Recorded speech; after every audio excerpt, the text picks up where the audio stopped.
looks to the fence. There is still hope for Bangladesh. Shariful Islam. কদিন বাদই বাংলাদেশ যাবে আরব আমিরাতে, এরপর লিটন দাসের দল উড়াল দেবে পাকিস্তানে। দুই সিরিজ সামনে রেখে টাইগাররা শুরু করেছে অনুশীলন। একই দিনে আবার চূড়ান্ত হয়েছে আরও একটা সিরিজের সূচি। তবে তার জন্য কতটা প্রস্তুত বিসিবি?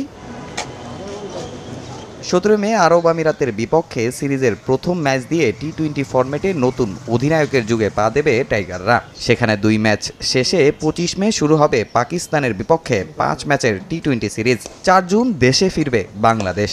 ঈদের ছুটি কাটিয়ে 13 জুন আবার রওনা হবে শ্রীলঙ্কার পথে। 8 বছর পর পূর্ণাঙ্গ সিরিজ খেলতে লঙ্কা সফরে যাবে লাল সবুজ। সিরিজের শুরুটা হবে টেস্ট ক্রিকেট দিয়ে। এই 2 ম্যাচ দিয়ে আইসিসি টেস্ট চ্যাম্পিয়নশিপের নতুন মৌসুম শুরু করবে বাংলাদেশ শ্রীলঙ্কা। 17 জুন গলেতে প্রথম টেস্টে মুখোমুখি হবে দু দল। এরপর 25 জুন কলম্বোতে খেলবে দ্বিতীয় টেস্ট।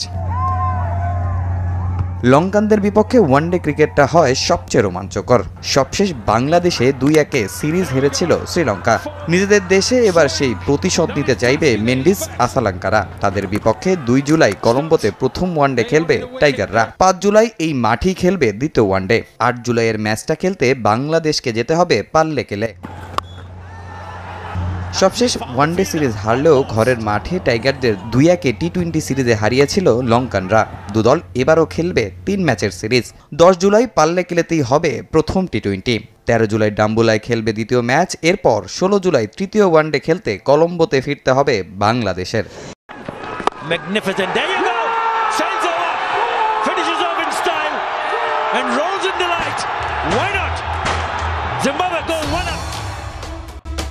নামতে নামতে একদম তলানিতে এসে পৌঁছালো বাংলাদেশ। প্রায় 19 বছর পর আইসিসি ওয়ানডে র্যাঙ্কিংয়ে ফের 10 নম্বরে নেমে গেল টাইগাররা। ভক্তদের প্রশ্ন, আর কত নিচে নামবে শান্ত মিরাজরা? দেশের ক্রিকেটে নেমে এসেছে ঘোর অন্ধকার। এতদিন এমন শঙ্কায় ঘুরপাক খাচ্ছিল সবখানে। ওয়ানডে র্যাঙ্কিংয়ে অবনতির মধ্য দিয়ে সেই শঙ্কাই এখন বাস্তব।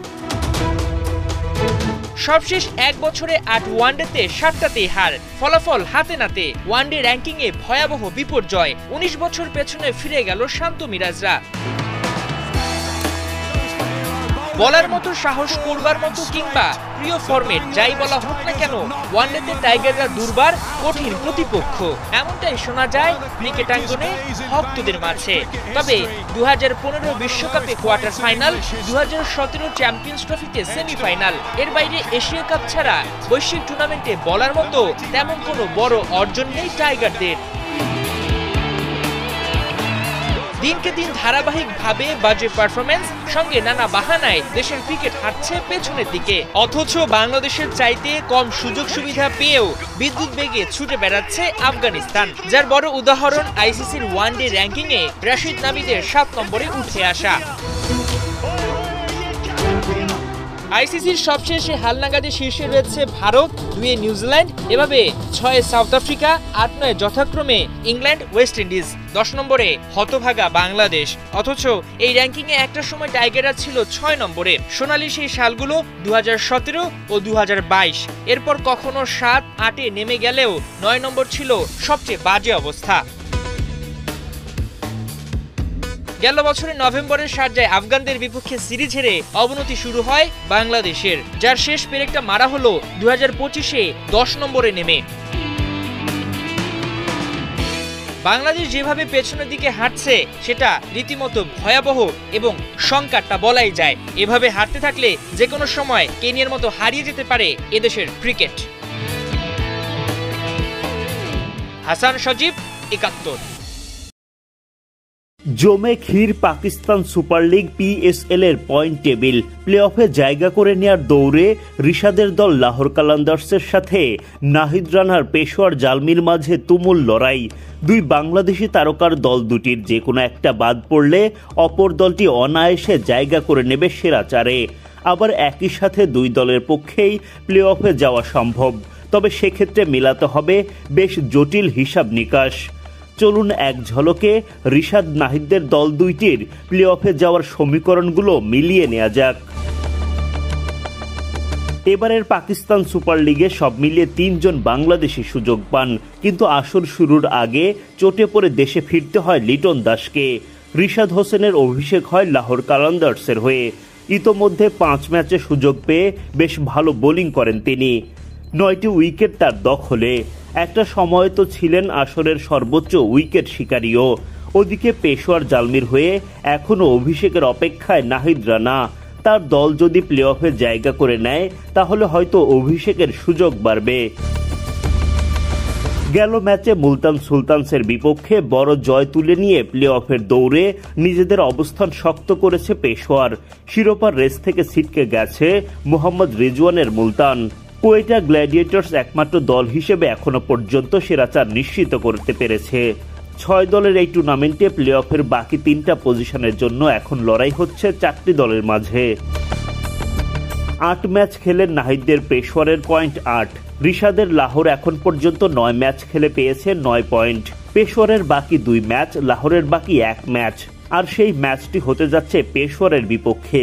এদিকে লাহোরের মুখোমুখি হওয়ার আগে করাচির বিপক্ষে একটা ম্যাচ খেলবে পেশোয়ার। পেশোয়ার করাচির বিপক্ষে জিতে গেলে ১০ পয়েন্ট নিয়ে লাহোরকে টপকে যাবে। তখন রিশাদদের দল তাদের শেষ ম্যাচে বাঁচা মরার লড়াইয়ে নামবে। জিতলে ১১ পয়েন্ট নিয়ে লাহোর চলে যাবে প্লে অফে, আর হারলে করাচি ও ইসলামাবাদের সঙ্গে প্লে অফে যাবে পেশোয়ার। আর পেশোয়ার যদি আগের ম্যাচে করাচির বিপক্ষে হেরেও যায় তখন তারা লাহোরের বিপক্ষে জিতলেও চলে যাবে প্লে অফে। করাচি পেশোয়ার ম্যাচের ফল যেটাই হোক না কেন পেশোয়ারের বিপক্ষে জিততেই হবে লাহোরকে। তবে নাহিদ ও রিশাদদের দুটো দলেরই একসঙ্গে প্লে অফে যাওয়ার সম্ভাবনাও আছে। সেক্ষেত্রে বেশ জটিল সমীকরণ। করাচি অথবা ইসলামাবাদের মধ্যে যে কোনো একটা দলকে তাদের বাকি থাকা দুটো ম্যাচে হারতে হবে, আর করাচির বিপক্ষে পেশোয়ারকে জিততে হবে বড় ব্যবধানে, এবং লাহোর পেশোয়ার ম্যাচে জিততে হবে লাহোরকে। তবেই কেবল দুটো দল একসাথে প্লে অফ খেলতে পারবে। লামিন ইয়ামালের ইনস্টাগ্রাম পোস্ট বুঝতে বাকি নেই, ইন্টার মিলানকে কুপ করতে তাওয়া গরম করে ফেলেছেন এই ইয়াংস্টার। আর সেই ফুটবলারকে আটকাতে ইতালিয়ান ক্লাবটা করেছে ৩ জনকে অ্যাসাইন। ইনজাগি দিয়েছেন ইয়ামাল ঠেকাও ডাক। Barcelona versus inter Milan, 11 versus 11। লড়াইটা এমন হওয়ার কথা থাকলেও সান সিরোতে ইউসেলের সেকেন্ড লেগের এই ফাইটের নাম ইয়ামাল ভার্সেস ইন্টার। প্রথম লেগে ইন্টার মিলানের বিপক্ষে ইয়ামালের পারফরমেন্স যে কোনো প্রতিপক্ষের বুকে ভয়ের কাঁপন ধরিয়ে দেবে। পরিসংখ্যান বলছে ম্যাচ জুড়ে ইয়ামাল বল টাচ করেছিলেন ১০২ বার, প্রতিপক্ষের বক্সে ১৭ বার, ডুয়েল অন করেছেন ৮ বার, শট নিয়েছেন ৬টি, অন টার্গেট ২টি, গোল পেয়েছেন ১টি। সেকেন্ড লেগে যেন আরও বিধ্বংসী রূপে আসছেন লামিন ইয়ামাল। প্রথম লেগে বেটসের ঘরে অবশ্য মোমেন্টাম ছিল ইন্টারের কাছেই, যদিও তা কেড়ে নেয় ইয়ামাল রাফিনিয়া জুটি। ২ গোলে পিছিয়ে কামব্যাকের নয়া গল্প লিখেছিল বার্সেলোনা। শেষমেশ অবশ্য ৬ গোলের অমীমাংসিত রোমাঞ্চ নিয়ে শেষ হয় ম্যাচটা। ইতালিতে একটাই সমীকরণ, জিত চার, ফাইনালের টিকিট তার। বাঘের ডেরায় ঢুকে বাঘবন্দির মিশনে বার্সেলোনা। যদিও অতীত পরিসংখ্যান, সাম্প্রতিক পারফরমেন্স সবকিছুই আপার হ্যান্ডে রাখছে হান্সি ফ্লিকের দলকে। চ্যাম্পিয়ন্স লিগে এখনো পর্যন্ত মোট ১৩ বার মুখোমুখি হয়েছে বার্সা আর ইন্টার। কাতালানদের ৬ জয়ের বিপরীতে ইন্টারের জয় ২ ম্যাচে, ড্র হয়েছে ৫ ম্যাচ। বার্সা জালে বল জড়িয়েছে ২০ বার, ইন্টার গোল দিতে পেরেছে ১৩টা। বড় স্বস্তি নিয়ে এই ম্যাচে ফিরতে পারেন লেভানডস্কি। একদিকে ইয়ামাল, রাফিনিয়া, অন্যদিকে লেভা। চলতি মৌসুমে এই ৩ জন মিলে ১৫০ ম্যাচে করেছেন ৮৬ গোল। এদিকে মাঝে মাঝে ম্যাজিক দেখাবেন পেদ্রি আর ডি ইয়ং। তবে হুলে কুন্দের না থাকাটা খানিকটা চিন্তার কারণ বার্সার। চিন্তার শেষ নেই ইন্টার মিলানের। চোটের কারণে শঙ্কায় inform Lautaro Martinez. Benjamin Pavard চলে গেছেন বেঞ্চে।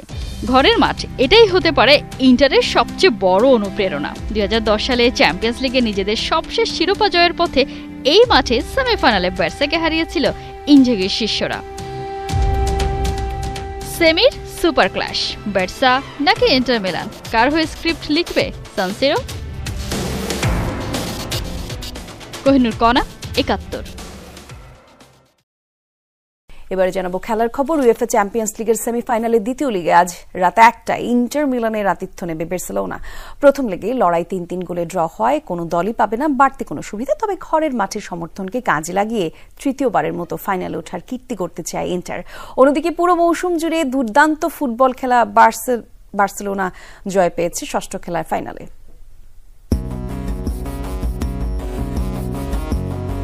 2010 সালে নিজেদের সবশেষ চ্যাম্পিয়ন্স ট্রফির শিরোপা জিতেছিল ইন্টার মিলান। হোসে মরিনিওর অধীনে সেই ক্যাম্পেইনেও সেমিফাইনালে বার্সেলোনাকে হারিয়েছিল ইন্টার। এবারও নিশ্চিতভাবে বার্সাকে হারিয়ে 15 বছরের শিরোপা খরা কাটাতে চায় ইতালির জায়ান্টরা। প্রথম লেগে বার্সার মাঠে 3 গোল দেয়া ইন্টার এই ম্যাচে বড় ধাক্কা খাচ্ছে অধিনায়ক ও দলের টপ স্কোরার লৌথারো মার্টিনেজের ইনজুরিতে। হ্যামস্ট্রিংয়ের চোটের কারণে এই আর্জেন্টাইনকে বসে থাকতে হবে মাঠের বাইরে। আক্রমণে তাই থুরামের পাশাপাশি মেহেদি তারেমি অথবা মার্কো আর্নাউটোভিচের মধ্যে যে কোনো একজনকে দেখা যাবে। ফরাসি ডিফেন্ডার বেঞ্জামিন পাভার খেলা নিয়েও আছে শঙ্কা। তবে ইন্টারকে বাড়তি অনুপ্রেরণা দেবে বার্সার অতীতের দুর্বল পরিসংখ্যান। ইন্টারের মাঠে এখন পর্যন্ত 6 ম্যাচ খেলে মাত্র একটিতে জয় পেয়েছে কাতালান ক্লাবটি। বার্সেলোনা এই মৌসুমে ইতিমধ্যেই 2টি শিরোপা জিতেছে, আরও 2টি জয়ের সুযোগ আছে। এটাই প্রমাণ করে তারা কতটা ভালো দল। তবে আমরাও সেরাটা দিতে প্রস্তুত। কেবল 90 নয়, 120 মিনিট খেলার প্রস্তুতি নিতে হবে। পেনাল্টির ভাবনাও থাকতে হবে। অন্যদিকে অ্যাওয়ে ম্যাচ হলেও ফেভারিট হিসেবে মাঠে নামছে বার্সেলোনা। দলটির জন্য সুখবর আছে, ইনজুরি কাটিয়ে ফিট হয়েছেন মৌসুমে বার্সেলোনার টপ স্কোরার লেভানডস্কি। তবে কোচ হ্যান্সি ফ্লিক নিশ্চিত করেছেন লেভা থাকবেন না শুরুর একাদশে। ফেরান তোরেস থাকবেন বার্সেলোনার নাম্বার 9-এর দায়িত্বে। তবে চোট কাটিয়ে ফিরলেও নিয়মিত গোলরক্ষক টের স্টেগনের বিপরীতে ইনফর্ম সেজনিকে গোলবারের দায়িত্ব দেবেন হ্যান্সি ফ্লিক। আমরা সেরাটা দিতে মাঠে নামবো। দলের প্রতি পূর্ণ আস্থা আছে আমার। লেভানডস্কি ফিট রয়েছে, তবে বেঞ্চে থাকবে। প্রয়োজন হলে বদলি হিসাবে মাঠে নামবে।